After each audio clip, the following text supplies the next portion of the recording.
Si Kipri tuh nggak kasih bingkisan, nggak dikasih THR. Kenapa saya dikasih THR? Agak aneh kata saya gitu. Dan coetnya di situ numpuk ya, banyak. Banyak yang kiriman saya aja Sebelum-sebelumnya itu habis. Oh, habis. Tinggal waktu itu setiap telepon tuh pasti habis, gak ada cowet. Oh, emang terjual ya? Emang terjual habis. Ya ibu ini tuh sosoknya pakai kerudung yang kayak kupluk itu, kalungnya 3, terus gelangnya juga banyak loh, kanan kiri pasang semua gelangnya tuh. Habis ngirim ke toko itu malamnya pasti seperti itu. Ada yang aneh-aneh gitu. Kirim lagi ke situ, toko itu tuh pesan lagi, malamnya pasti ada. Saya melihat itu ada Bu Haji sama Pak Haji. Di tengah-tengahnya itu ada sosok ya kayak monyet bukannya sih. Kamu dikasih apa sama ibu itu? Terakhir itu saya dikasih THR Pak Ustadz. Ya 1,5 juta lah. Jadi hati-hati juga ya. Iya. Kalau kita dikasih uang secara cuma-cuma. Pedagang cobek datang membawa harapan sederhana. Uang THR diterima dengan rasa syukur di dada. Namun senyum Ibu Haji menyimpan niat tersembunyi. Pesugihan kera pun menunggu tumbal jiwa pengganti. Malam sunyi menjadi saksi adanya sumpah rahasia. Namanya disebut lirih dalam rapalan mantra-mantra. Target tumbal pesugihan Ibu Haji pemilik toko ini membuat trauma mendalam pada kehidupan Mas Roni.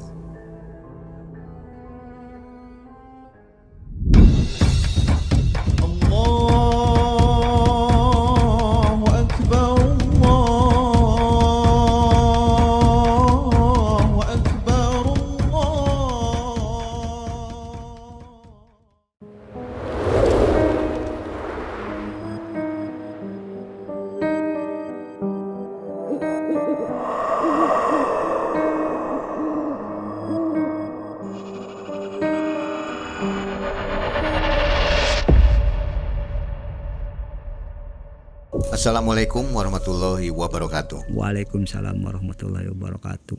Selamat malam sobat Malam Mencekam yang sedang menantikan tayangan Malam Mencekam ya. Iya. Akhirnya kita ketemu lagi di hari ini.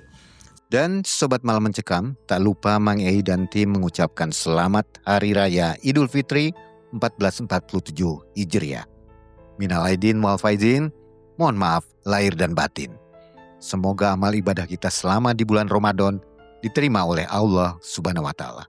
Hari ini ada narsum namanya Mas Roni. Iya. Mas Roni Gondrong. Iya. Wah, komplit namanya. Gondrong nih. Apa kabar Mas Gondrong? Alhamdulillah sehat. Mas Gondrong punya cerita pengalaman ya tahun 2011. Iya. Katanya mau ditumbalkan. Iya. Beneran itu ya? Beneran. Mau ditumbalkan. Alhamdulillah selamat ya. Alhamdulillah. Sekarang profesi apa nih Mas Roni Gondrong? Sekarang sih pengangguran Bang ya. Kadang ngojek. Oh, ngojek. Nah, apa aja gitu ya. Apa aja lah. Yang penting gak merantau lagi gitu. Ya. Kepengennya jadi apa? Maksudnya jadi usaha apa? Usahanya maunya sih jualan Bang ya. Jualan. Buka toko apa gitu. Kuliner, makanan. Bukan. Kayak toko aja gitu. Ya, mudah-mudahan tercapai lah ya. Amin. Sobat, nanti di akhir video ini ada Ustadz Muhammad Siddiq yang akan memberikan siraman rohani untuk kita semua di segmen Banaspati, bahas narasumber dengan sepenggal tausiah. Dan video kali ini Mas Roni memiliki dokumentasi ya, yang boleh kita tayangkan. Boleh ya ditayangkan? Boleh. Baik sobat, jangan kemana-mana, seperti biasa kita akan bersama 1 jam ke depan.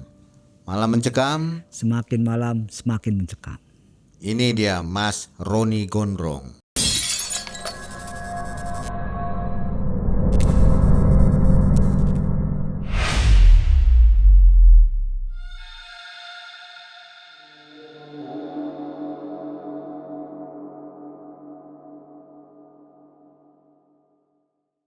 Gini kisahnya, di tahun 2010 itu saya itu masih bekerja di sebuah pabrik mebel, sebut mebel lah.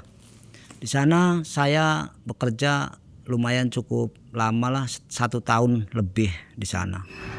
Waktu itu masih rame, pesanan masih banyak. Sampai tahun 2011 itu mengalami sepi makanya. Sepi, orderan mengurangi. Terus 3 bulan itu saya nganggur makanya, bingung.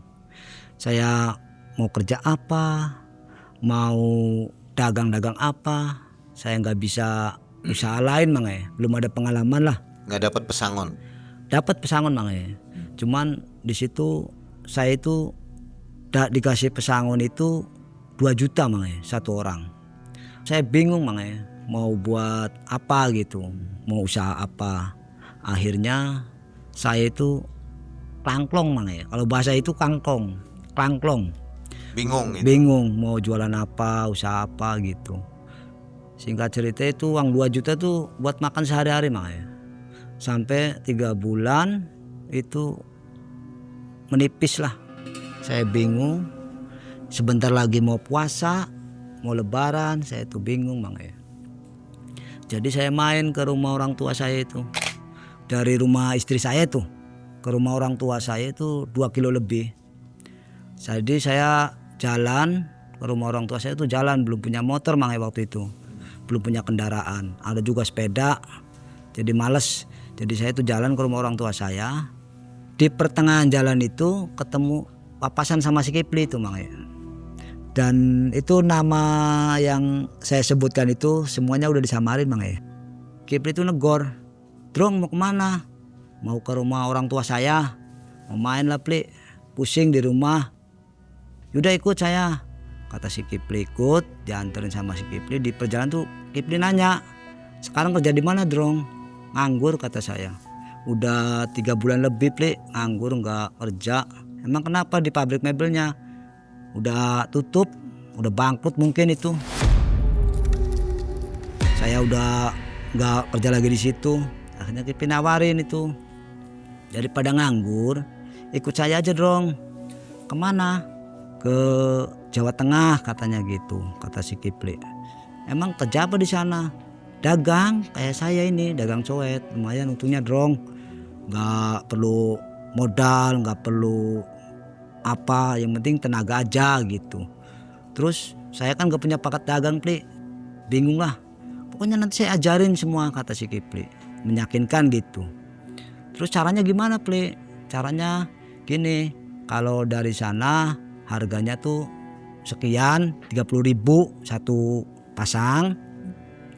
Kalau mau dijual terserah, kamu mau berjual berapa, 50 tas, 100 gak apa-apa," kata si Kipli gitu. "Yaudah Pli, saya mau ikut, berangkatnya kapan?" "Besok Drong, berangkat hari Minggu," kata si Kipli. Akhirnya si Kipli nganter saya tuh ke bosnya. Terus nanya, "Mau ngambil berapa Mas?" kata si bosnya itu. 200 aja bos," kata saya gitu. "Kan baru belajar, nanti kalau kurang juga minta lagi." "Ya udah nggak apa-apa," kata bosnya. Terus bosnya tuh nyatet nama saya, nomor HP saya catet.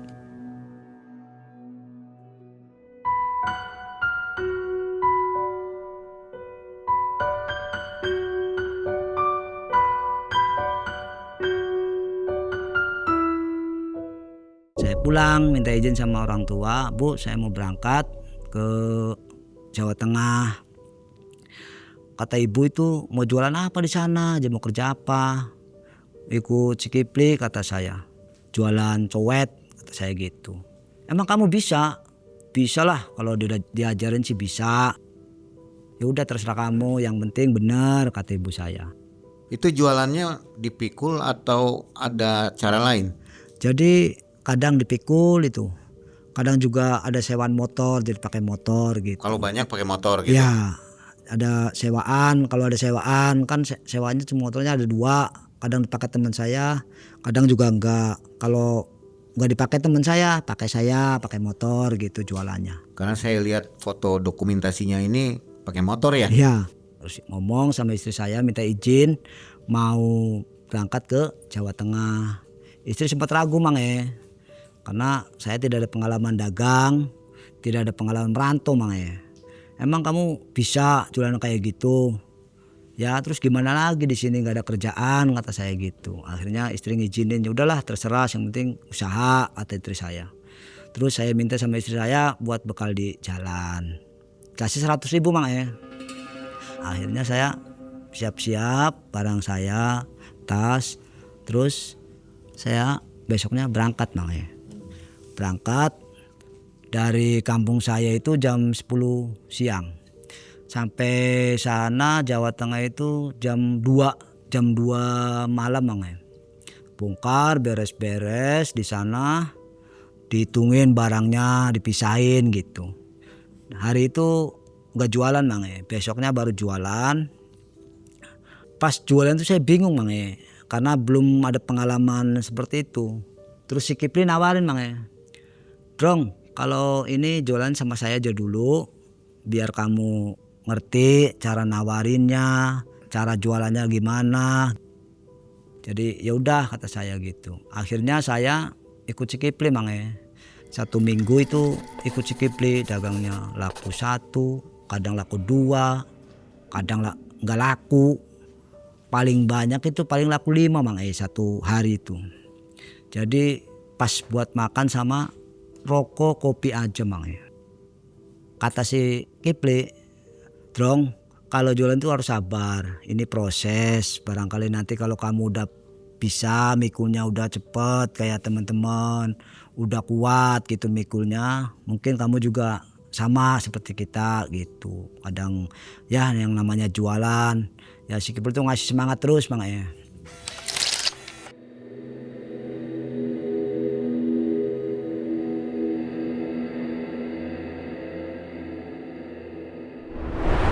Jadi 1 bulan itu jualan itu nggak ada hasilnya Mang. Saya tuh ditelepon Mang, ditelepon sama istri minta kiriman. Di situ saya bingung, ini jualannya masih sepi, belum lancar. Kata saya tuh harus sabar, nanti kalau udah ada uang sih saya kirimin. Ini sih sabar aja dulu, barangkali nanti besok-besok lah kalau ada duit saya kirimin. Kata itu saya, udahlah kalau kayak gitu. Terus saya jualan lagi biasa. Singkat cerita itu saya jualan di suatu desa, suatu tempat itu, desa itu luas. Terus saya jualan seperti biasa, nawarin coet gitu, lumpang, uleg, saya tawarin itu, masuk gang, keluar gang gitu, belum laku. Sampai jam 10 itu belum laku. Saya istirahat di situ, ada pos kamling, saya istirahat di situ. Nampak toko besar tuh rame sekali itu, toko itu. Saya tuh nyoba mau nawarin ke situ, karena rame, jadi saya lewat cuma nawarin aja, coet gitu. Karena saking ramenya saya nggak sempet nawarin masuk, jadi rame. Saya lewat toko itu 50 meter, itu dipanggil saya. Mas coet sini. Dipanggil sama ibu-ibu. Saya balik lagi, saya suruh masuk ke terasnya. Satunya berapa Mas cobetnya? Yang mana Bu? Ini cobet yang semuanya lah berapa? Ibu buat jualan lagi, mau saya borong, kata ibu itu. Ya udah nggak apa-apa Bu.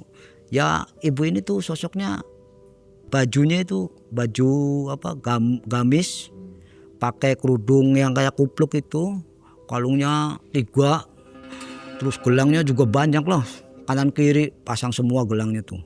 Kata si ibu, ini ibu mau borong semua Mas, jangan mahal-mahal ya, soalnya ibu buat jualan lagi, kata si ibu itu. Terus saya bilang, ya udah kalau buat jualan lagi 700 Bu, semua cobetnya, ulegan semua 700. Bisa kurang nggak? Soalnya ibu mau jualan lagi. Ya udah ibu bisa kurang sedikit. Ibu nawarnya berapa? Kata saya gitu. Terus si ibu itu nawar 600 ribu semua.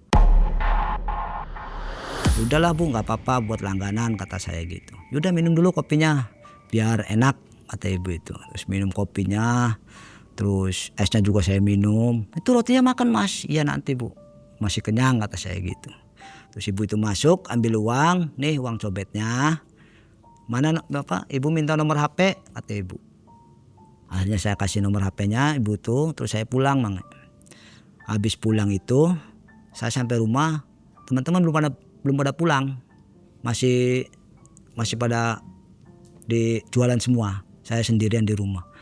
Saya tuh seneng Mang. Waktu itu jualan belum pernah habis, ngerasain habis gitu.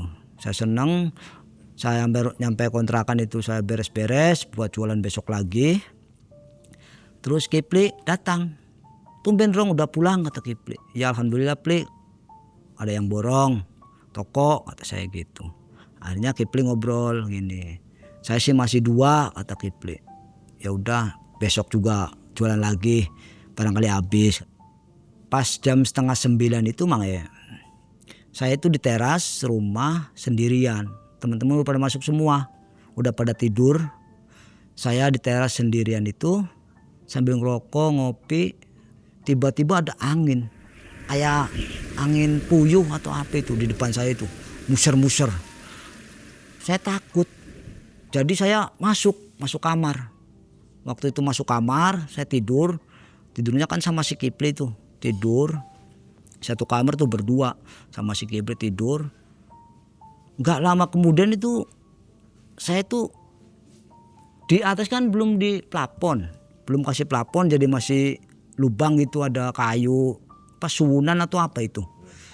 Ada sosok yang menyerupai si manusia ya, menyerupai manusia, cuman anehnya tuh kakinya beda Mang.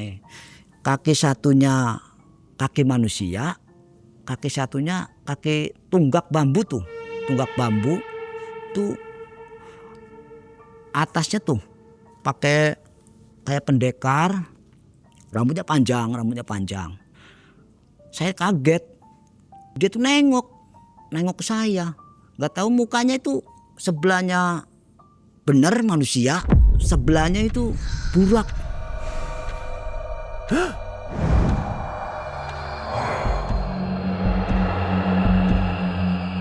Nah saya takut, saya teriak, dia tuh terjun ke badan saya, terjun. Terus saya teriak-teriak, saya dibangunin sama Kipli. Drong bangun. Terus saya bangun.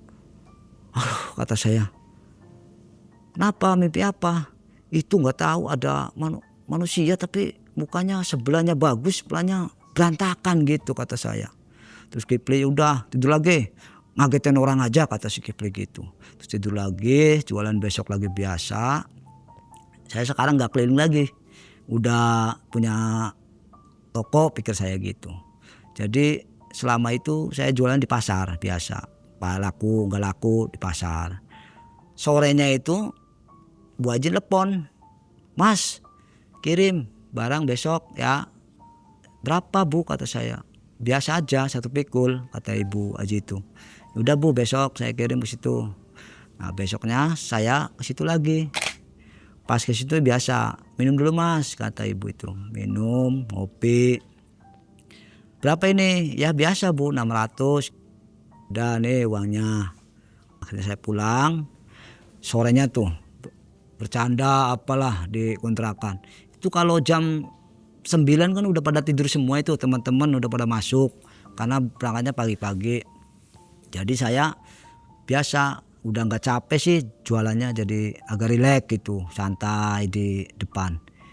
Pas jam 10 saya masuk mau tidur, tiba-tiba ada sosok kayak nenek-nenek itu bawa ceting yang dari bambu tuh lewat di samping saya tuh lewat.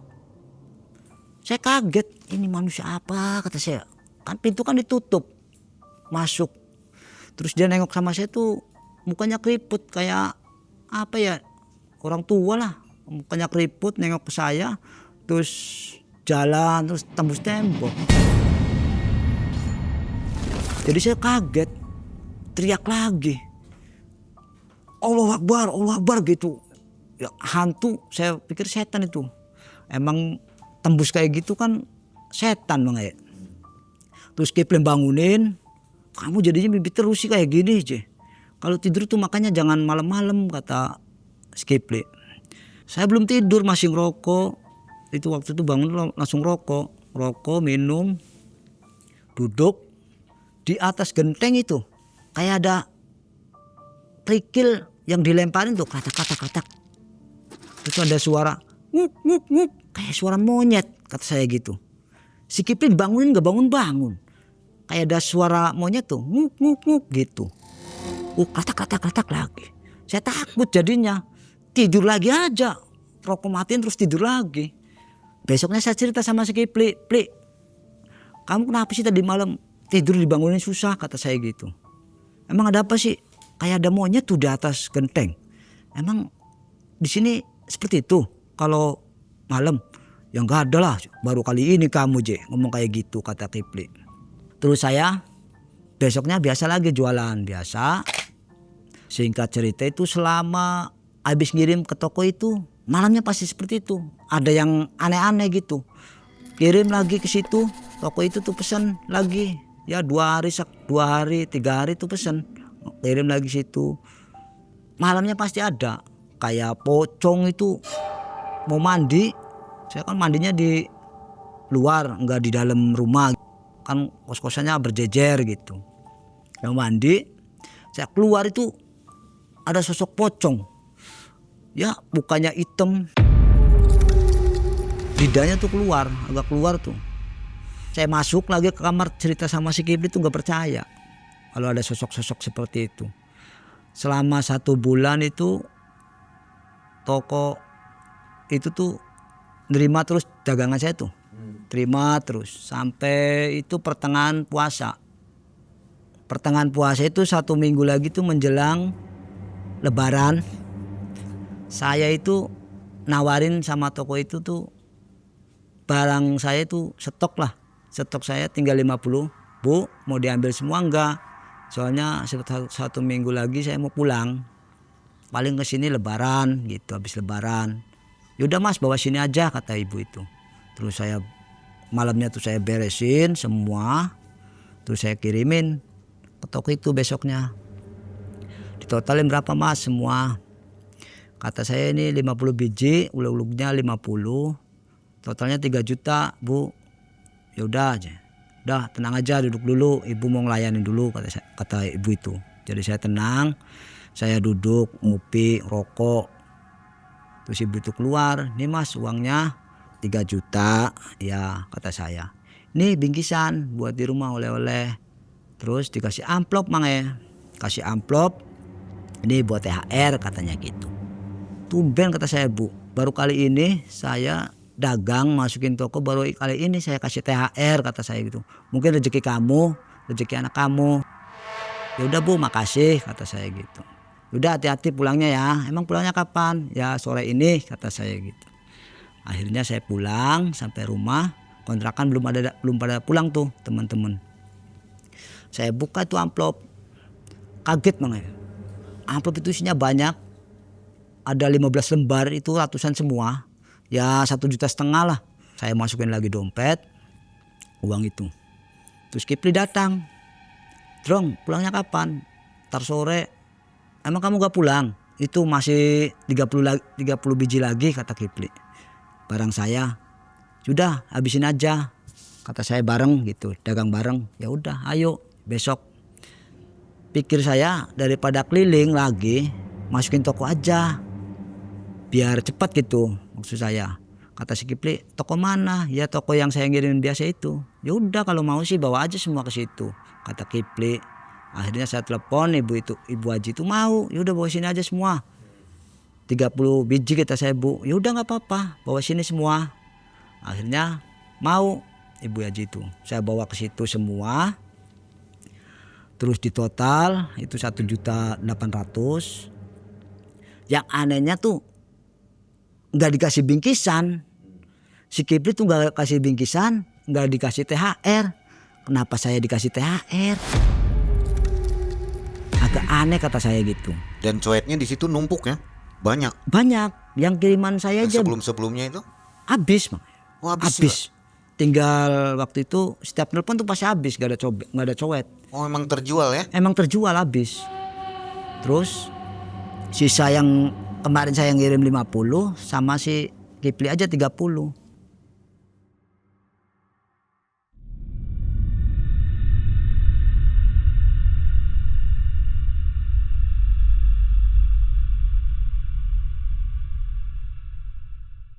Saya pulang sampai kontrakan, beres-beres, mau pulang kampung. Pas sampai maghrib itu setengah tujuan, saya ke terminal beli tiket. Uang yang dari Bu Haji itu 1,5 juta itu saya ambil 300 buat beli tiket sama buat makan di jalan. Terus yang 1,2 juta saya masukin lagi ke amplop tersebut, terus saya masukin ke tas.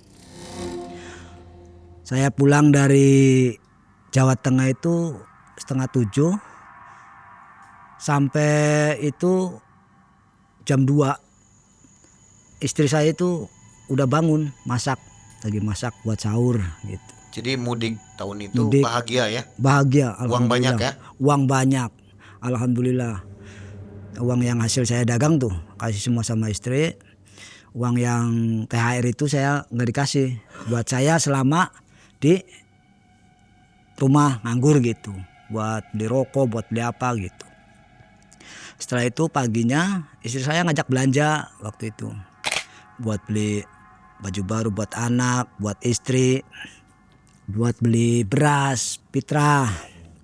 Setelah belanja itu pulang, sorenya saya ngerasa badan saya itu nggak enak, panas, meriang tuh Bang, meriang. Terus saya nyuruh istri saya itu beli obat warung. Habis buka itu saya makan obat itu, terus saya tertidur. Tiba-tiba jam setengah 12 itu terbangun. Ada suara benda jatuh tuh, lodah gitu. Saya tuh terbangun di situ. Saya kaget itu, tiba-tiba di depan mata saya itu ada 2 sosok. Tinggi besar, badannya itu berbulu. Matanya besar merah, matanya itu. Giginya bertaring panjang, udah gede tuh giginya tuh. Itu sosok itu 2, ada 2 kanan kiri tuh, semuanya tuh bawa senjata itu. Ada yang bawa rantai, terus ada yang bawa gada. Gak lama kemudian tuh datang kayak sosok kecil, kupingnya panjang, kepalanya botak itu. Lewat di bawah orang 2 itu tuh lewat sambil ketawa tuh.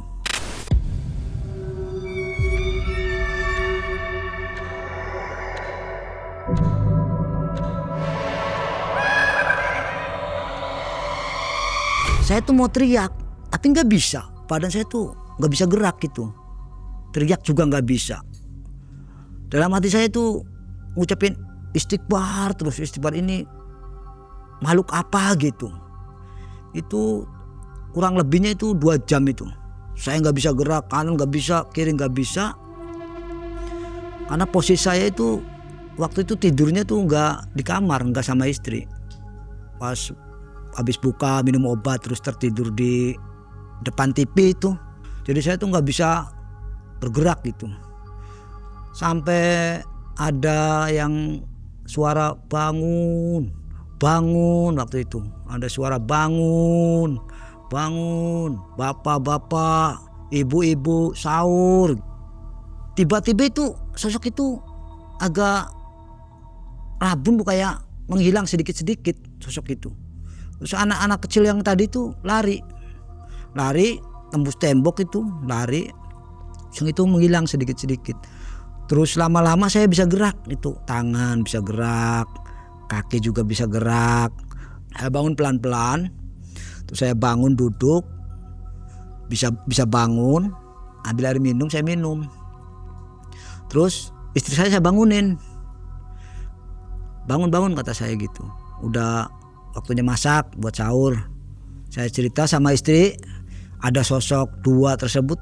Istri saya nggak percaya. Udah, saya nggak dimasukin hati lah, kayak gitu udah barangkali mimpi atau bagaimana. Tapi itu kayak bukan mimpi, emang itu nyata. Akhirnya saya sahur sama anak-anak, tidur lagi, nggak ada masalah, nggak ada apa. Sampai paginya, sampai siang saya masih puasa waktu itu. Pas sorenya lagi jam 4 itu, badan tuh panas lagi, menggigil lagi. Ini malah lebih parah. Tenggorokan saya tuh panas, kayak dicekek, panas. Bawanya mau minum. Pikir saya kan masih puasa, belum waktunya buka. Saya tahan itu malah parah, gak bisa ngomong gitu.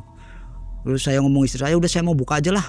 Mau minum ini panas tenggorokan. Akhirnya saya minum. Terus makan. Obat yang kemarin masih saya minum lagi. Sambil nonton TV sama anak-anak itu. Tertidur lagi. Istri saya juga nggak tahu, nggak ngebangunin. Tiba-tiba saya bangun tuh udah malam, udah jam 11:30 malam.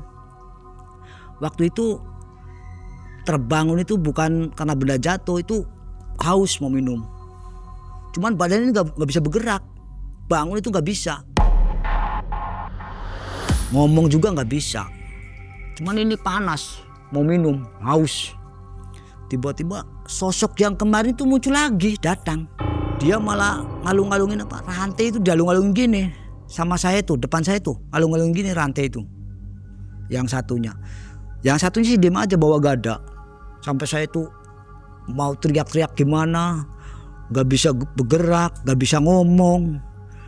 Terus datang itu sosok kayak cewek, posisinya cewek. Cuman ini bajunya tuh nggak kayak manusia layak gitu, campang-camping, nggak jelas gitu. Berjalan di samping saya tuh, tapi jalannya nggak napak di tanah, kayak terbang tuh, sliver gitu. Terus tembus tembok. Ada lagi datang lagi seperti itu, cuman nggak cewek, ada laki-laki. Saya tuh mau minta tolong gimana, nggak bisa bergerak. Saya di dalam hati saya itu tetap istighfar, saya baca terus istighfar terus, astagfirullahaladzim, ini benda apa, kata saya itu. Makhluk yang dua gede itu tetap gini-gini terus, muter-muterin rantai itu, sampai ada suara itu lagi, kayak sahur gitu, satu persatu hilang. Saya tuh bisa ambekan lagi, bisa bernapas lagi, bisa bergerak lagi. Saya tanya sama istri saya, ini yang kedua kalinya, masa udah 2 kali kebetulan itu sosok apa? Saya tanya sama istri saya. Yang gak tahu kamunya gimana, dia katanya tadi tuh tidurnya gimana ya di sini, kata saya. Baru kali ini saya udah 2 hari ada sosok seperti ini. Saya nggak ngerti, kata istri saya gitu. Saya tuh nggak bisa tidur, Mang. Waktu itu nggak bisa tidur sampai pagi, nggak bisa tidur. Saya juga nggak nyeritain sama Kipli, nggak teringat ke situ, nggak.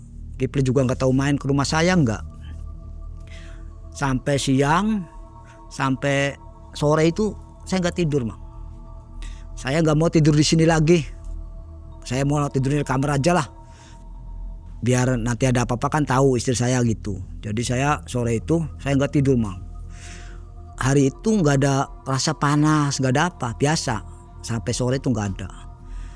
Pas jam 9 itu baru terasa panas lagi, tenggorokan itu panas. Jadi saya suruh ambilin minum, beli es. Saya minum terus minum es. Itu kalau hitung itu 1 es kan habis itu air saya minum, saking ausnya itu. Sampai situ saya tidur di kamar sama istri. Tiba-tiba terbangun, Mang. Ada suara kayak di atas genteng tuh, kayak ngelemparin batu kecil-kecil tuh, kerikil tuh, kratak.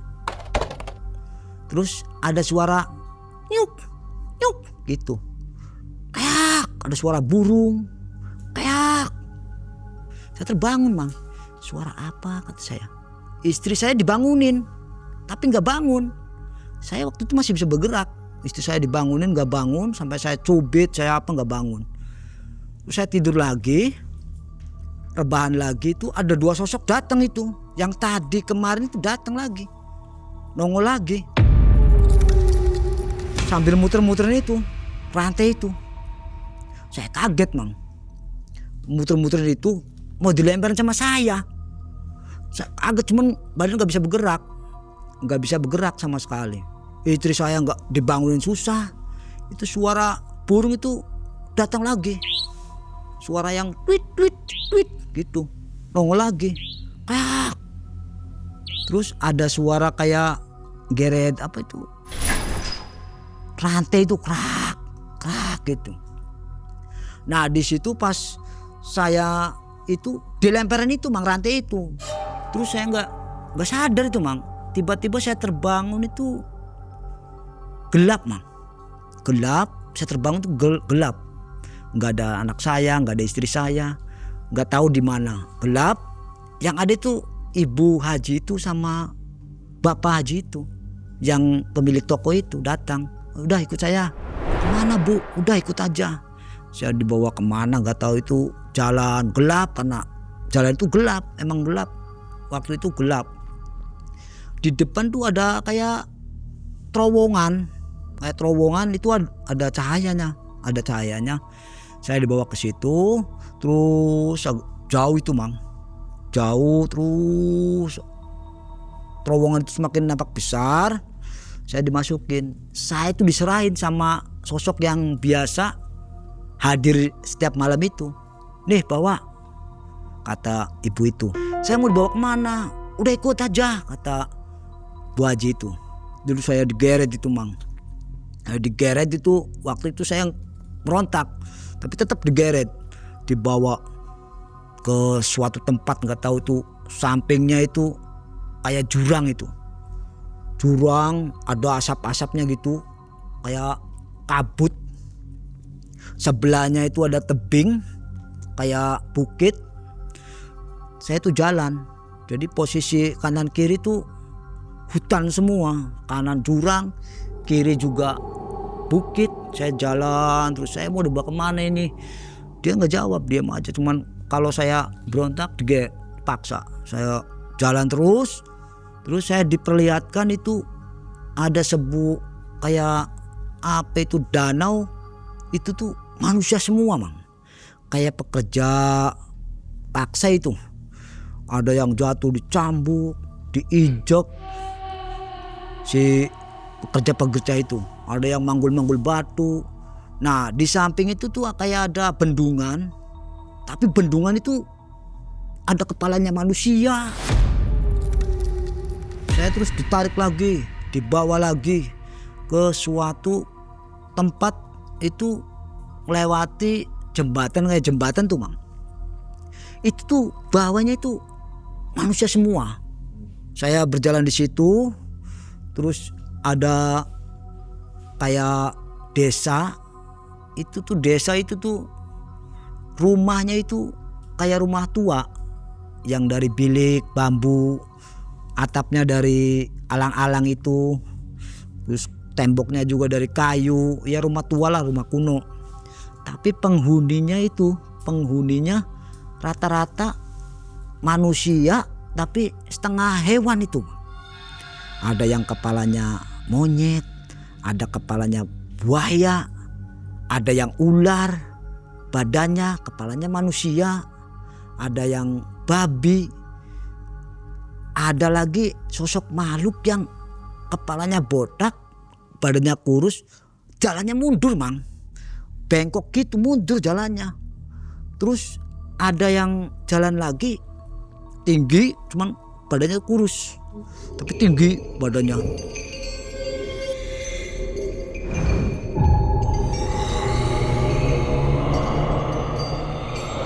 Saya tuh takut Mang, sampai merinding kalau saya inget itu.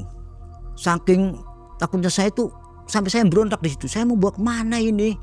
Dia nggak jauh Mang. Saya paksa tarik terus.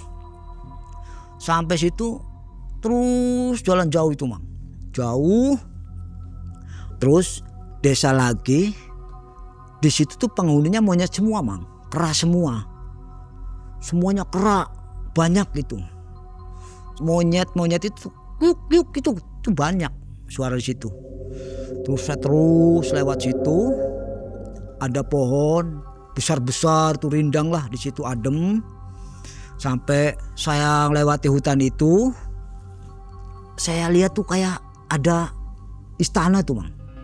Istana besar, ada istana. Saya tuh terus bawa jalan ke situ. Saya itu disuruh masuk. Saya tuh nggak mau. Sampai saya didorong sama sosok dua tadi tuh, didorong. Jadi sampai saya masuk ke situ, terjatuh. tersungkur di situ. Saya melihat itu ada Bu Haji sama Pak Haji. Di tengah-tengahnya itu ada sosok besar, hitam, berbulu, ya kayak monyet mukanya sih. Matanya besar, cuman kayak monyet. Cuman kepalanya pakai mahkota, bawa tongkat.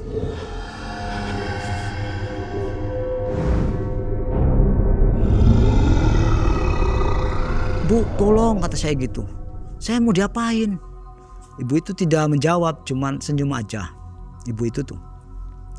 Terus kata si kera itu, raja itu, ambil nunjuk pakai tongkatnya tuh. Kamu tinggal di sini. Jadi yang saya lewatin tadi tuh, balikin lagi. Yang tadinya pohon besar-besar itu keras semua itu. Itu mukanya itu enggak kayak tadi. Kalau tadi kan keras semua itu mukanya. Pas saya balik lagi tuh mukanya manusia semua. Badannya tuh semuanya kera. Cuman mukanya aja tuh manusia. Nah, ada dua sosok itu kera tapi mukanya Bu Haji sama Pak Haji itu ada di situ. Saya baru sadar, oh saya ini mau diwadalin, mau ditumbalin, kata saya gitu. Di situ saya pasrah.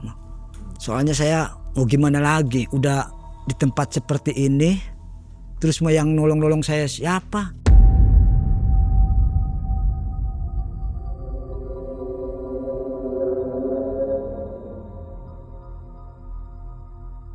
Semuanya pada narik-narik saya, Mang. Narik-narik saya. Terus saya nggak diroin, diikutin, terus digeret semua. Tangan saya udah dirantai tuh, Mang. Tangan udah dirantai, kaki udah dirantai.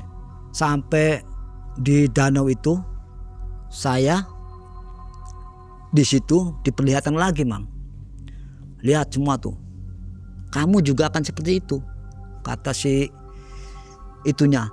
Cuman mereka semua itu nggak pakai baju, Mang. Telanjang bulat semua. Cuman saya, Pak, masih pakai baju kalau saya. Rantai belum dilepas.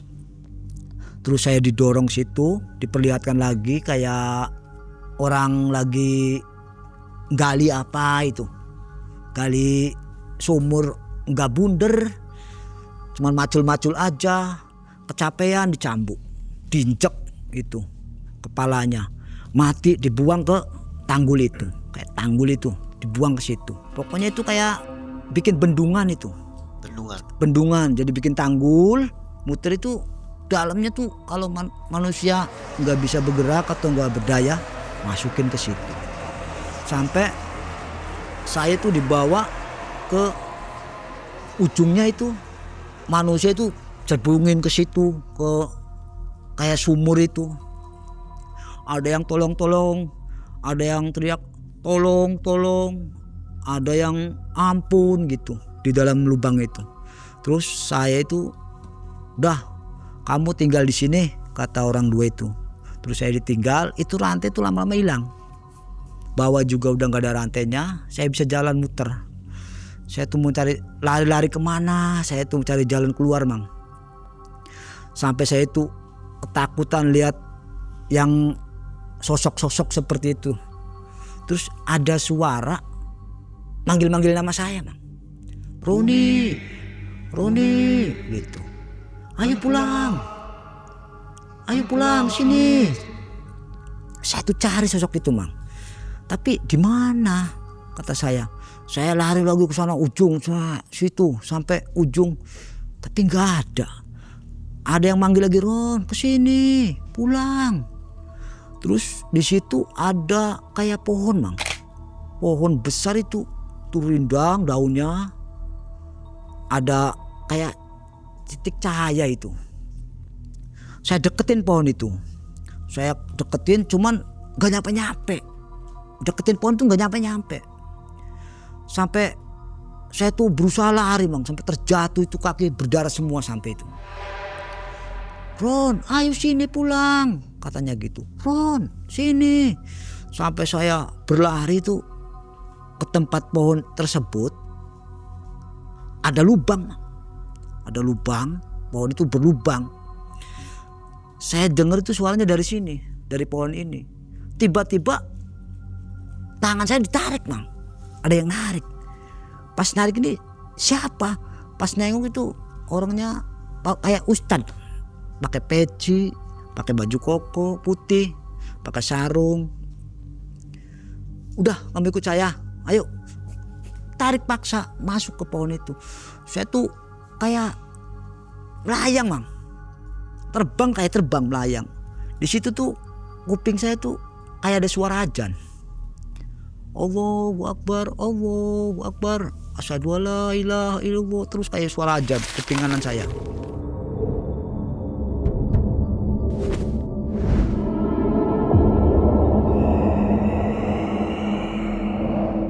Ada suara lagi, suara kayak takbir tuh Mang.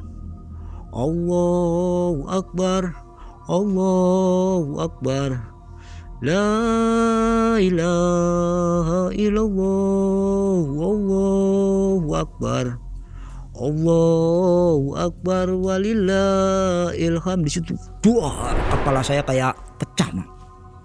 Ada cahaya. Pas saya buka itu ada lampu, mata saya itu dibuka tuh ada lampu, ada keluarga saya, ada istri saya, ada anak saya, ada orang tua saya. Di samping saya orang banyak Mang di rumah saya. Ada yang ngaji, lagi azan juga ada.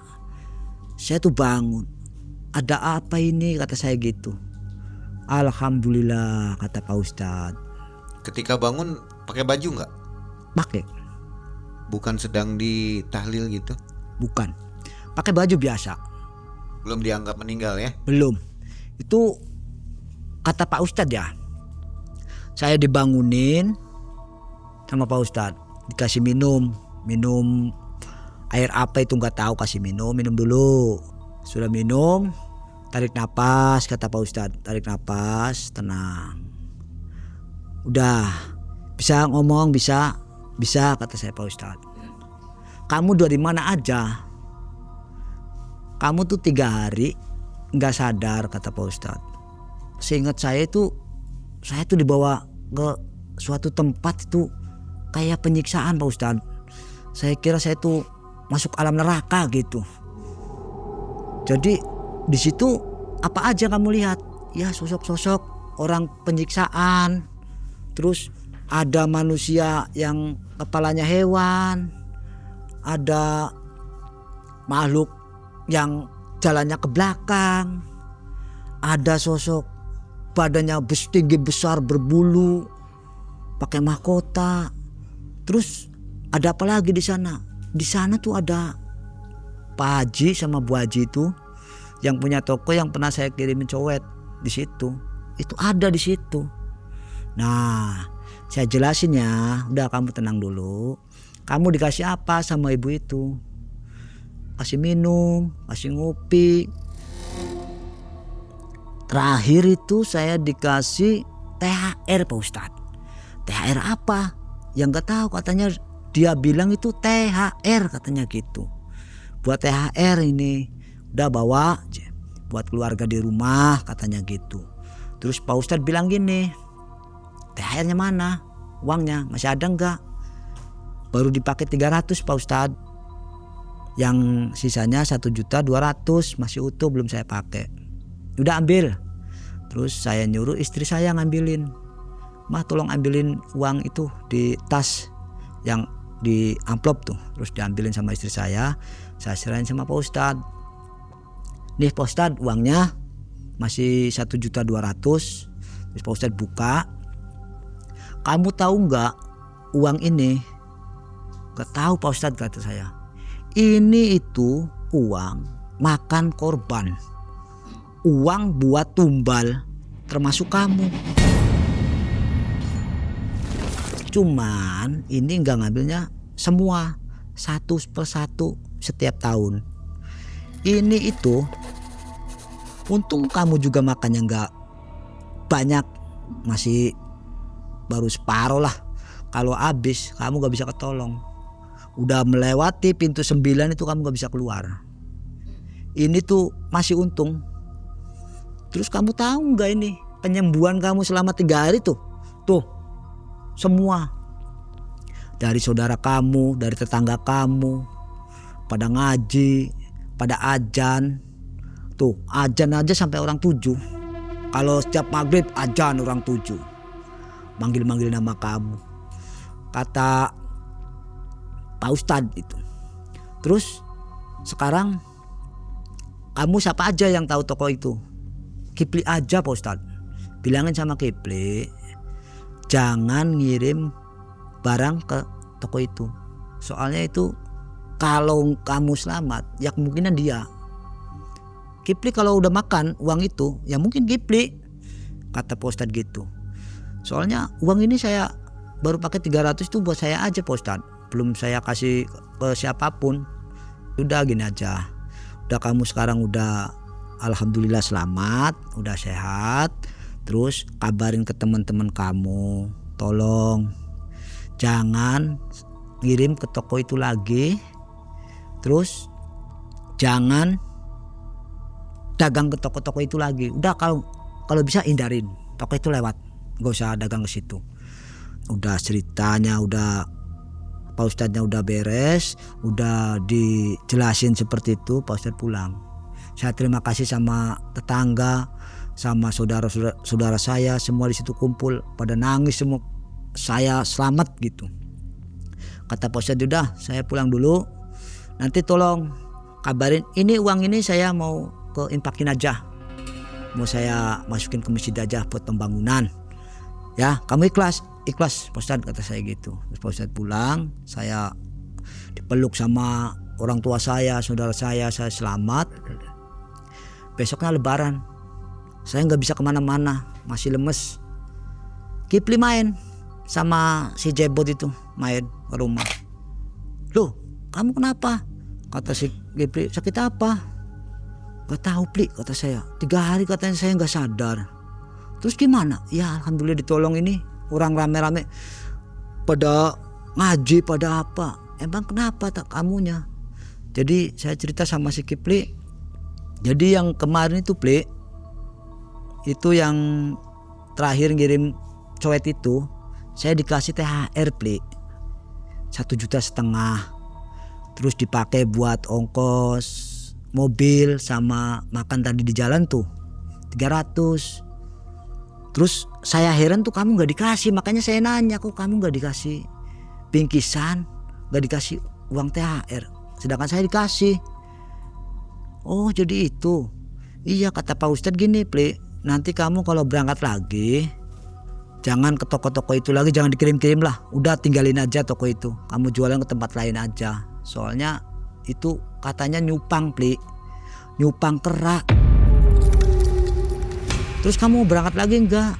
Dagang lagi habis lebaran? Enggak, kata saya udah enggak mau berangkat merantau lagi lah, di rumah aja.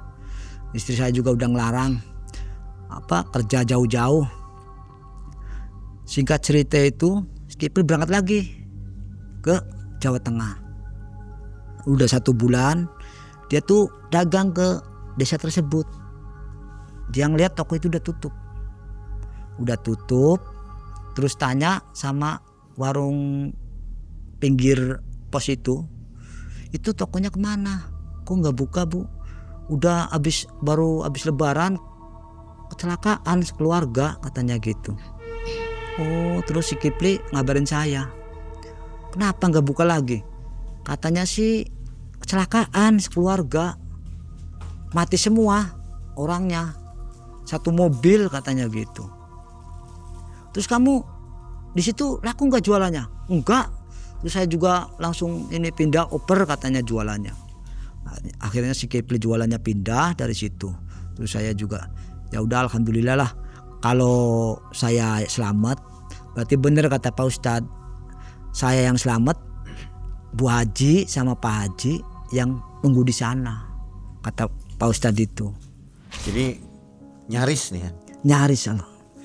Ya kalau kata Pak Ustadz sih, kalau misalkan itu uangnya habis itu nggak bisa tertolong katanya gitu. Jadi hati-hati juga ya. Iya. Kalau kita banyak dikasih uang secara secara cuma-cuma. Terus bukan saudara. Iya. Tiba-tiba begitu ya. Iya, banyak jebakan sekarang. dicurigai ya. Iya. Makanya istri saya juga udah ngelarang, nggak bisa merantau-merantau lagi. Apa adanya aja di sini. Allahu Akbar, Allahu Akbar, Bismillahirrahmanirrahim. Assalamualaikum warahmatullahi wabarakatuh. Alhamdulillah. Alhamdulillahilladzi arsala rasulahu bil huda wa dinil haq liyudhhirahu ala dini kullihi wa kafa billahi syahida. Asyhadu an la ilaha illallah wa asyhadu anna Muhammadan abduhu wa rasuluhu alladzi la nabiyya ba'dah. Allahumma sholli ala Muhammad wa ali Muhammad kama shallaita ala Ibrahim wa ala Ibrahim fil alamin innaka Hamidum Majid. Sobat Malam Mencekam yang sama-sama mengharap ridho Allah Subhanahu wa Ta'ala. Setelah sebulan penuh kita melaksanakan ibadah saum di bulan Ramadan, sekarang alhamdulillah kita mencapai puncaknya, kita merayakan kemenangan kita sebagai akhir dari bulan Ramadan. Baginda Rasul ketika akhir bulan Ramadan, beliau selalu mengingatkan kepada kita umatnya. Yang pertama, kata baginda Rasul dengan penuh kesedihan, beliau mengatakan, "Kamin so'imin laisa lahu min siyamihi ila ju'i wa atos." Betapa banyak, kata beliau, kaumku yang mereka melaksanakan saum tapi tidak mendapatkan apa-apa kecuali lapar dan dahaga saja. Itu yang pertama. Yang kedua, baginda Rasul juga mengingatkan kepada kita, kata beliau, rugi sampai 3 kali. Bagi orang yang masuk bulan Ramadan, kemudian keluar dia di bulan Syawal, tapi Allah tidak mengampuni dosa-dosanya. Sobat Malam Mencekam, ternyata selesai bulan Ramadan kita merayakan kemenangan, bukan semata-mata kemenangan bahwa kita telah berpuasa, selesai telah berpuasa, tapi juga kita kembali kepada fitrah, kembali kepada kesucian kita. Kita berevaluasi diri, apakah akidah kita juga fitrah, suci, kembali suci. Apakah harta yang kita peroleh juga kembali suci? Seperti yang diperlihatkan oleh sobat kita, yakni Mas Roni. Beliau adalah orang yang sederhana. Ternyata pada suatu hari beliau telah menerima uang yang begitu banyak. Ternyata itu uang pesugihan. Malah sampai sempat Mas Roni itu sampai mati suri. Dan setelah beliau sembuh, ternyata beliau tinggalkan semua itu demi menjaga kemurnian akidah, demi menjaga kemurnian harta yang dia peroleh. Terakhir, sobat Malam Mencekam yang sama-sama mengharap ridho Allah Subhanahu wa Ta'ala, mudah-mudahan puasa kita sebulan penuh menjadi diterima oleh Allah Subhanahu wa Ta'ala sebagai puasa yang penuh berkah, sebagai puasa yang menggugurkan dosa-dosa kita. Kembali kita di bulan Syawal menjadi orang yang bersih dan kita menjadi manusia baru, yaitu manusia yang penuh ketakwaan. Sobat Malam Mencekam yang sama-sama mengharap ridho Allah, di segmen Banaspati yang akhir ini, saya Ustadz Muhammad Siddiq dari Kop Mubadik As-Sohfah mengucapkan minal aidin wa faidin, taqabbalallahu minna wa minkum, siyamana wa siyamahum, selamat Hari Raya Idul Fitri, maafkan lahir dan batin. Wabillahi taufiq wal hidayah. Wassalamualaikum warahmatullahi wabarakatuh.